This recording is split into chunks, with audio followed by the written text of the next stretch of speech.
పత్యానపేటలో రైతు బజార్ దగ్గర 12 సంవత్సరాల ముందు వెలసిన వినాయక చవితి రాజ గణపతి విగ్రహం ప్రతిష్ఠ వస్తున్న ఇప్పటికీ 12 సంవత్సరాలు పూర్తయి ఇక్కడ 13 సంవత్సరం జరుపుకుంటున్నారు. ఇక్కడ మిత్రమండలి అందరూ అలాగే పత్యానపేట వాస్తవ్యులు స్థానికులు వినాయకుని భక్తులు అందరితో దయతో ఇక్కడ అన్ని కార్యక్రమాలు జరుపుతూ ప్రతి సంవత్సరం ప్రతిదీ ఘనంగా చేయడం ఇక్కడ మిత్రమండలందరికీ నేను సంతోషంగా వాళ్ళందరికీ నేను ధన్యవాదాలు తెలుపుకుంటున్నాను. ఇలాంటి కార్యక్రమాలు చేసి దేవుని అందరినీ ఒక దగ్గర పెట్టి అందరినీ చేసినందుకు ధన్యవాదాలు తెలుపు.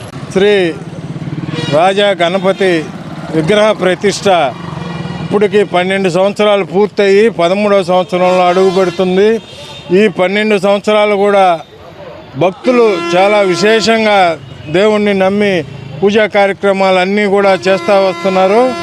అదేవిధంగా ఈరోజు పత్యానపేటలో ఒకరికి సంబంధం లేకుండా అందరం కలిసి ఈ యొక్క భక్త మండలి ద్వారా ఈరోజు ఈ అన్నదాన కార్యక్రమాలు కానీ కలిసి సేవ కానివ్వండి, ఇవన్నీ కూడా కార్యక్రమాలన్నీ కూడా దిగ్విజయంగా జరిగినందుకు భక్త మండలికి అందరికి కూడా ధన్యవాదాలు తెలియజేస్తాం.